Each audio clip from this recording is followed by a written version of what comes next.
What is eclectic? Decision making and thought processing inspired from different perspectives and sources. This is eclectic. All right, so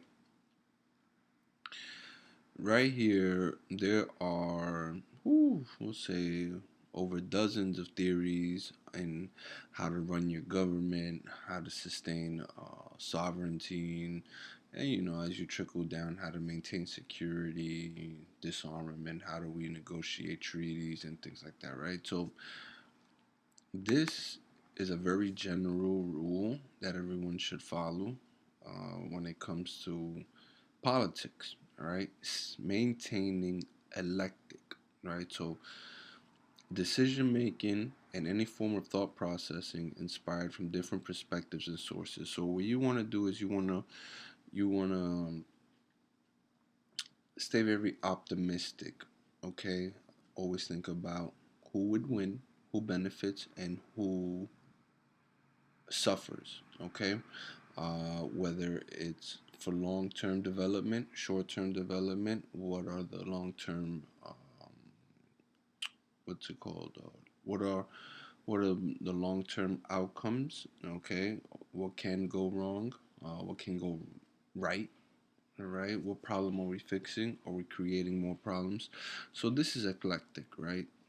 And it's very, very important that politicians remain eclectic. Society is changing. We'll say day by day, but technically we see the macro changes happen decade by decade, okay, or even year by year, right? Think about it. 40 years ago, not everyone had computers. Now everyone has computers. During excuse me, during the early 2000s, not everyone had access to the internet. Now it's 2020, right? I believe it's 2020, and almost everyone has access to the worldwide internet. You go to Dunkin' Donuts, you go to your coffee shop, you go to your library, you have access there to millions of resources. All right, so as decades pass, okay, there are modifications to society. So you always want to remain eclectic. Okay, so here's an extra thought bubble here for you. All right, so I recall that there was this man named Grant, and he would say, "Hey, listen, Josue, um, those that don't learn from history have a high probability of repeating it." Right. So basically, what he's saying is, um, let these theories here that I've provided for the moment provide some form of guidance, right?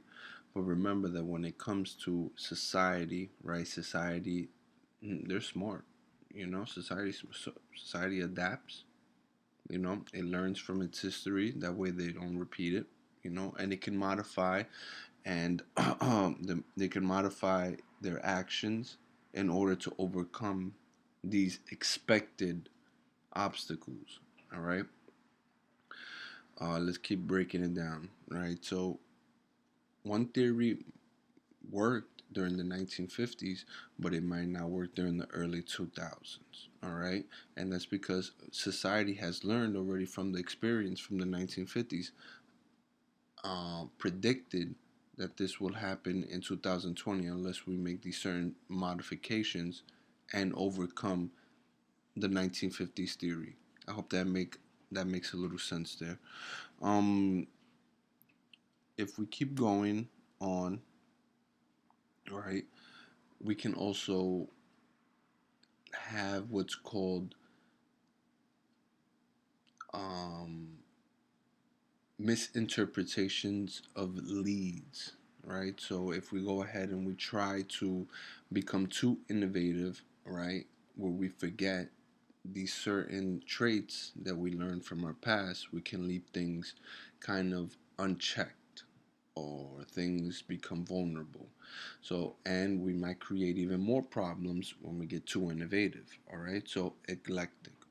All right. Remain, decision making and thought processing inspired from different perspectives and sources. Remain eclectic. Okay.